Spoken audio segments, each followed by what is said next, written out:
Exercise 3.3 का question number 17 है कि अगर हमारे पास गिवन है A B are non singular matrices then show that A B whole inverse is equal to B inverse A inverse.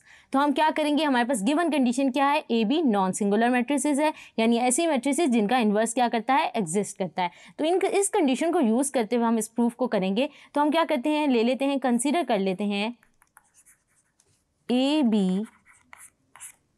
B inverse A inverse. तो अगर इसको हम थोड़ा ओपन करके लिख लें तो क्या मैं इसको लिख सकती हूँ बी इनवर्स और ए इनवर्स ऐसे लिख लेते हैं, क्योंकि हमारे पास ये नॉन सिंगुलर मैट्रिसेस हैं ए एंड बी। तो हमारे पास क्या कर रहा है, इनवर्स एग्जिस्ट कर रहा है, और बी जो है वो किसका इनवर्स है, बी इनवर्स। तो हमारे पास क्या आ जाएगा, हमारे पास जब हम दो इन्वर्सेस को मल्टीप्लाई करते हैं तो हमारे पास रिजल्ट क्या आता है, आइडेंटिटी मैट्रिक्स के। तो यहाँ से हम लिख सकते हैं कि बी इंटू बी इनवर्स जब आएगा तो किसके बराबर आ जाएगा, आई के। ये लिख लिया हमने।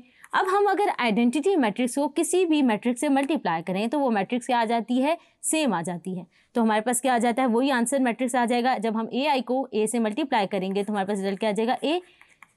क्योंकि ए जो है वो क्या है, नॉन सिंगुलर मैट्रिक्स है, तो ए का इन्वर्स क्या होगा, ए जो है उसका इन्वर्स क्या है, ए इन्वर्स। तो इन दोनों को आपस में मल्टीप्लाई करेंगे तो अगेन हमारे पास क्या रिजल्ट आ जाएगा, आइडेंटिटी मैट्रिक्स के।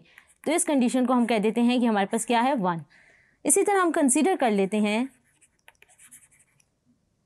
ए B inverse A inverse A B. इसी तरह हम क्या करते हैं, ब्रैकेट्स ओपन कर लेते हैं, तो हमारे पास क्या बन जाएगा, ए इनवर्स ए बी।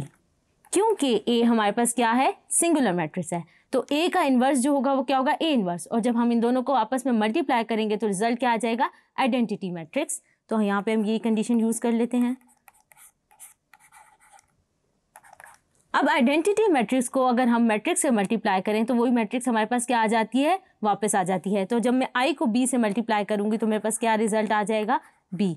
तो क्योंकि बी का इन्वर्स क्या है, बी इन्वर्स है, और जब हम दो इन्वर्सेस को आपस में मल्टीप्लाई करते हैं तो हमारे पास रिजल्ट क्या आ जाता है, आइडेंटिटी मैट्रिक्स। तो बी इन्वर्स को बी से मल्टीप्लाई किया तो हमारे पास क्या आ गया, आइडेंटिटी मैट्रिक्स। ये सब चीज़ें तब होल्ड करती हैं जब हमारे पास ए बी क्या हो, नॉन सिंगुलर मैट्रिसेस हों, तभी तो हमारे पास इन्वर्स क्या है, एग्जिस्ट कर रहा है। From 1 and 2 we can see that हमारे पास क्या हो गया है, इसको हम लिख सकते हैं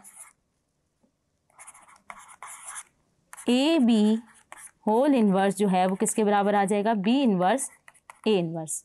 हमने चैप्टर 3 को बहुत डिटेल में डिस्कस किया, डिटर्मिनेंट्स, मैट्रिक्स की प्रॉपर्टीज़ और इनकी एक्सरसाइजेस को किया। होप सो आपको ये सारे कॉन्सेप्ट समझ आए होंगे। अब तक के लिए अपनी इंस्ट्रक्टर समरा मकसूद को tutoria.pk से इजाज़त दीजिए। अल्लाह हाफिज़।